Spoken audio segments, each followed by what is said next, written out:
Hi, and welcome everyone. What is this? No, it's not Arcturus. Listen, Taurus was behind the moon during the full moon, and this day too, October 6th, I believe, or 7th. Over top, we have Aries, we have Perseus, we have Auriga, but we don't have booties. This, that sounded bad, didn't it? This star or planet, of course, don't forget. Sometimes they look like stars, it could be planets, it could be galaxies, it could be clusters, star clusters. This is Aldebaran. On the top, there are two stars. Well, the top one should be Pleiades, and underneath you have Aldebaran, and underneath that, I have no idea. It's an object that appeared there. Beautiful spiraling object, galaxy maybe, star cluster. It's not far from Aldebaran in the constellation of Taurus. You'll see an emanating light coming out really strongly inside of it, and you see a massive object go by. This asteroid, definitely an asteroid, unknown celestial object underneath the moon, south side, underneath Aldebaran. Guys, before I forget, please scroll to part 2 to see a close-up of the red planet. Amazing photo, clear, ever so clear, with a scary surface. We're going to see this in close detail. Scroll to part 2 after, guys.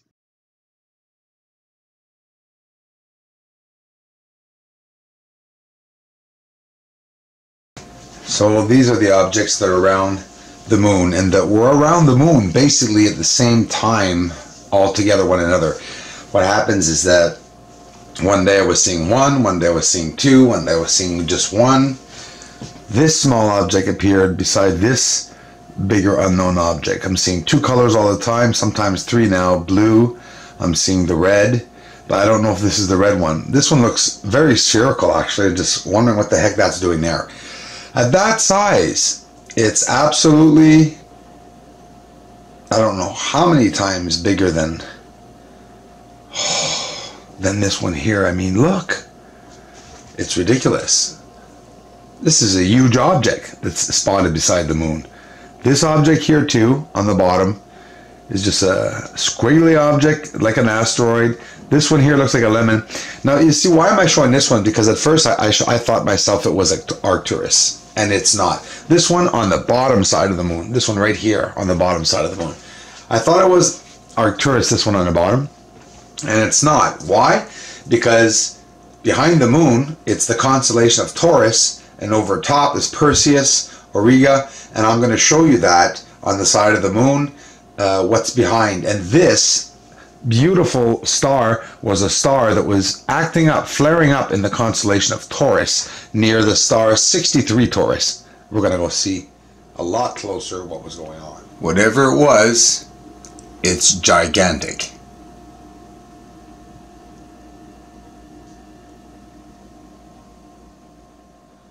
Okay, we have a definite object on the left side of the moon, and every time the moon phase comes back, we see it. So say to yourself, when the moon disappears, it's not that it's gone, right? It's that we can't see it because of the reflection of the sun is different from our angle. So therefore, these asteroids are still there when the moon leaves. It's just we're not seeing them. This is why they're coming up with different filtering. That's a pretty big object, very level, almost center off to the left, a good distance out of the moon. Give you guys an idea of what was around the full moon during this month of October. We're in the constellation of Taurus. We have this behind the moon. Aldebaran is here, right here. This is Aldebaran. 75 Taurus, 90 Taurus, 83 Taurus, all the way to 1 Taurus, 72 Taurus. But in particularly, here's the moon being here.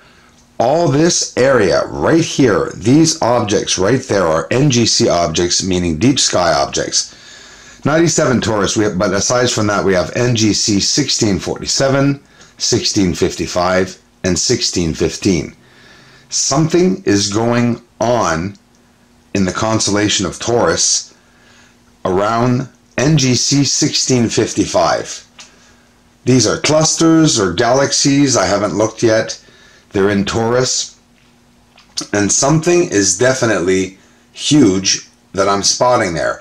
If not, the object is around there and it's in front of the constellation of Taurus, which I highly think is more plausible. Why? Because the objects that we're finding beside the moon are gigantic. They're a quarter the size. And here we're getting closer to the moon, even closer. We're really close to the moon's edge right now. And the star 58 Taurus is closest to the moon right now. Well, in here, 57 Taurus, 60 Taurus, 76, 83, 79, 75. We got IC 374 over here over top of Aldebaran. So at the back of Aldebaran, there's another little bright light that we can see at the bottom of the moon when we saw Aldebaran, just over top of Aldebaran, and it is IC 374. Well, we're inside the constellation of Taurus.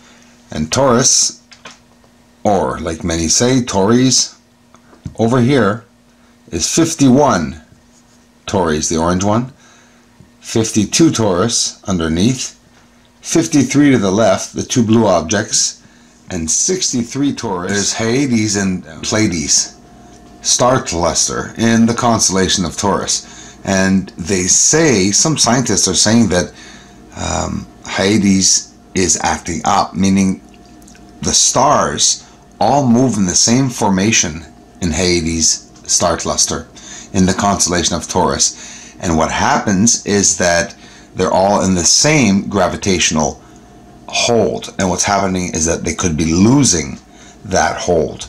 And maybe this is why I saw a bright object beside the moon thinking it was a planet. This is what I'm trying to be sure that it was not. But it seems to me if it was, it's very close. And I was seeing one night Hyades acting up, the star cluster in Taurus, and look at this here.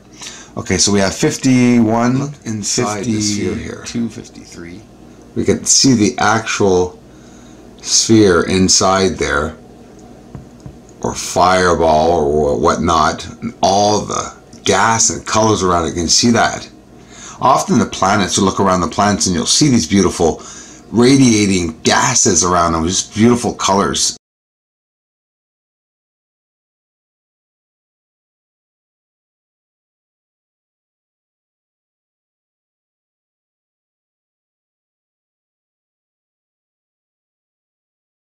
There's 51 Taurus.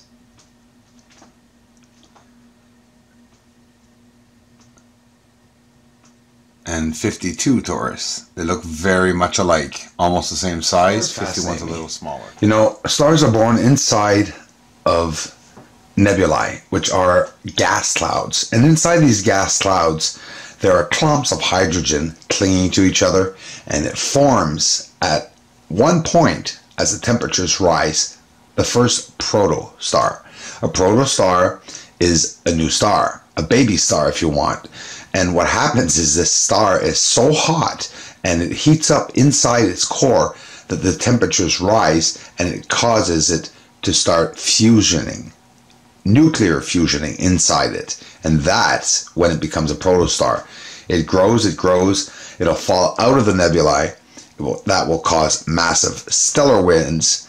And I mean, this is how it lights up the entire universe. And it's also what makes us flourish, the entire Earth. So we have to think of all these things. Like when you look at a star, it's not just a blue dot. For me, it's exceptional.